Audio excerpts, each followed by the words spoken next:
Hey there guys, and welcome back. On this week's show, we've got some ceiling mounted material racks.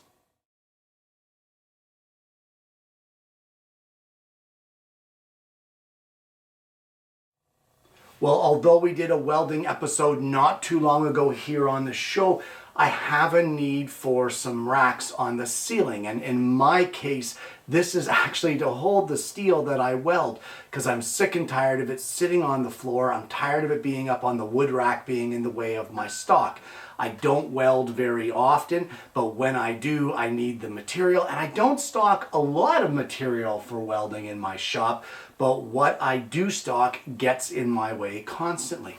So what we're going to do is today I'm going to weld up some brackets that will mount to the ceiling of my shop and hold my metal. So let's head over to the bench and I'll show you what we need to do. Well, using a metal cutting chop saw, what I have done is I have pre-cut all of my pieces. For this project, we will be using 1/4 inch flat bar that is 1.5 inches wide. And I'm telling you guys, if you're using a chop saw or something like this in your shop, you might want to look into getting some of these fiberglass blankets because they really do a great job of stopping or helping to prevent fires in the shop by containing sparks and basically extinguishing them the second that they hit the ground. But what I have is I'm going to make 3 brackets so that I can space out the weight. And for each bracket, you're going to need 1 piece of flat bar that is 10 inches long. You're going to need 2 pieces of flat bar that is 4 inches long and 2 pieces that are 6 inches long. And the very first thing that I'm going to do on all of these pieces is I'm going to take them over to the grinder and I'm going to grind off, just gently grind off these burrs that are created by using the chop saw when you cut them. Well, it's now time to do a little bit of drilling on our 4-inch pieces. So on each one of our pieces, what we're going to do is 1 inch in from each side, centered on our 1.5 inch side. We are going to drill a 7/32 diameter hole.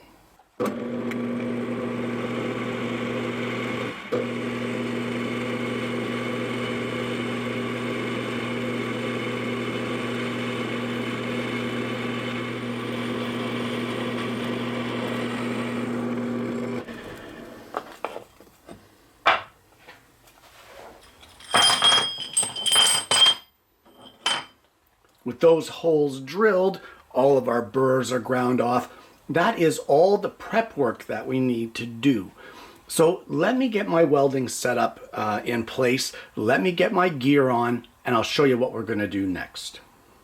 So the very first thing that we want to do is take one of our 6-inch pieces and our 4-inch piece, and we want to weld it just like that.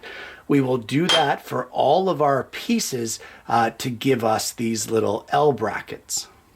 All right, well, I have said this before on the show, and if you're an older viewer here on the show, then sorry, but you're going to hear it again.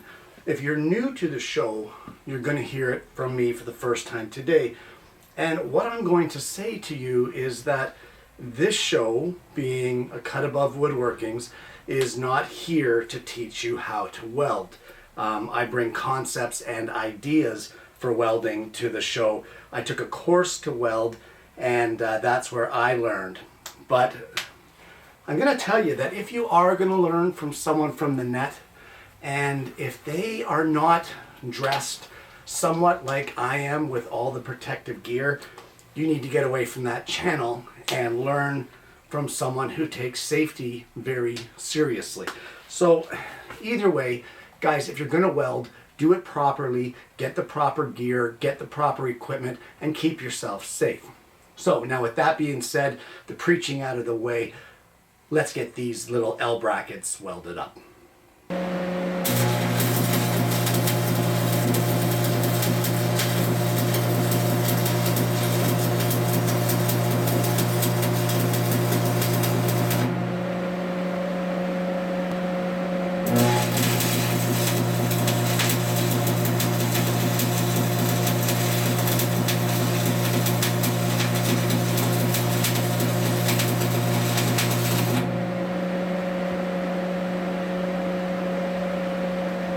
Well, with those brackets welded up, now what I want to do is I want to place them so that the holes are at the top on our 4-inch pieces, and I will take one of our 10-inch pieces and we are going to weld this at a 90-degree angle here, just like this.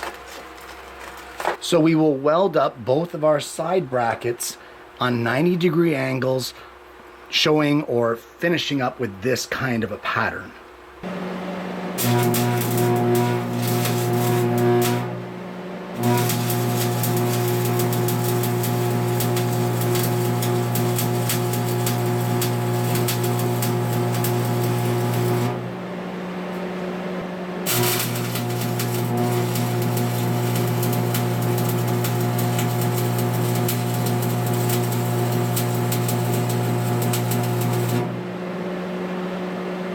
And that is all the welding done.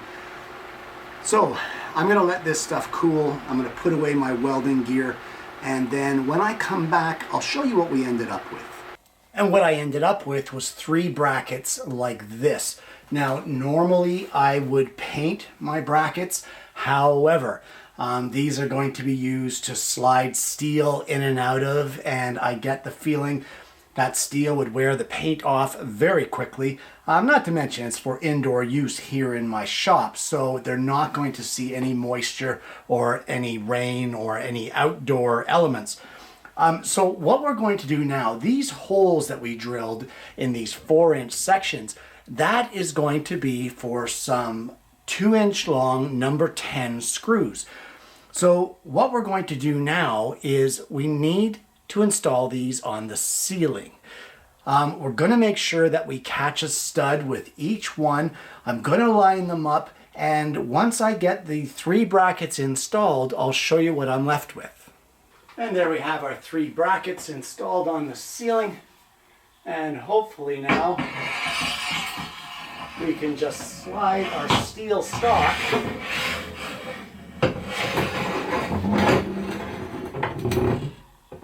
Alright, just like that. And that now will go a long way to getting my steel stock up off the shop floor onto the ceiling out of the way, but still easily accessible for when I need it for a welding project. And there you have it. Some ceiling mount stock racks, in my case, for my extra steel for welding. Guys, this is one of those projects that really has no point. It really doesn't. My whole world, my whole life does not revolve around this show. And sometimes there's a need in my life, in my shop, to do something outside of the show, and that's what these brackets were. There was a need, and they were made out of necessity. There was a need to get that metal stock off the floor because I kept tripping on it, I kept kicking it. I don't like it on my wood rack. I don't like it leaning up in a corner. It needs a home. So the racks came out of a necessity, and I just brought you guys along for the ride. This is not intended by any means to teach you how to weld. Granted, it's meant to teach you guys or point out, please don't weld without your proper PPE. The leather jacket, the cap on the head, the respirator, the safety glasses, the welding hood, the proper gloves, the boots, a pair of jeans. Don't do it in running shoes, don't do it in shorts, don't do it in t-shirts. But it is not meant to show you or teach you how to weld.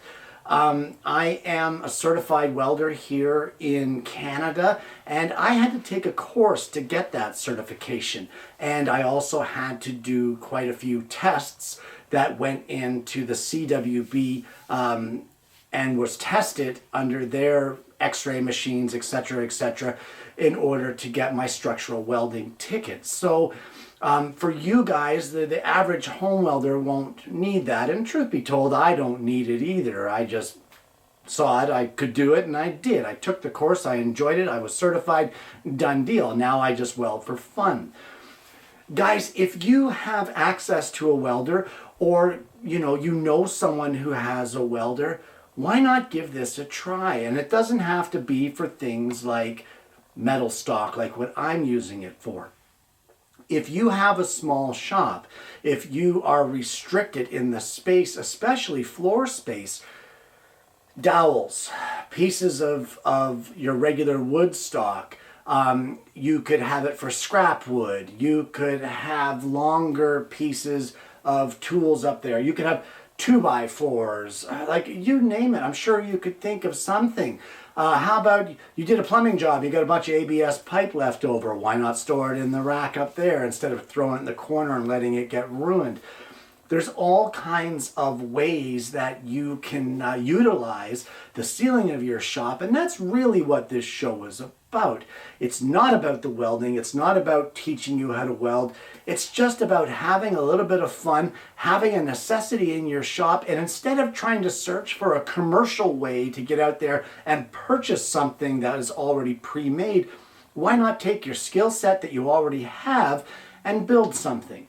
The only thing you really have to think about is if it can support the weight, and you want to make sure that those rooftop racks are going into a stud or a ceiling joist in this case, so that you have really good grip into that ceiling. You wouldn't want this stuff to come down on you. Guys, this is all a part of small shop problems, trying to find different ways and thinking outside of the box, trying to come up with different ways of storage for your tools, for your stock, for whatever. Having a small shop like what I have, 12 feet by 24, does present some challenges. But why not visit the website? We've got a brand new article there that was just posted not too long ago, Small Shop Problems, Big Shop Solutions. And there's quite a few suggestions there as to solutions to problems that small shop owners may incur. And so why not check out that article, read it, drop me a line, let me know what you think. If you haven't already, guys, please consider liking and subscribing to the channel. You click that bell and then you're not going to miss the notifications of future episodes of the program. I want to thank you so much for tuning in today, guys. I hope you liked today's content. A little different, a little bit of fun. It was a hot one to weld in the shop today, but I hope you enjoyed it. I hope you had a good time. I hope you found it entertaining, and more importantly, I hope you're going to join me again next week when I bring you yet another Alternative Tuesdays.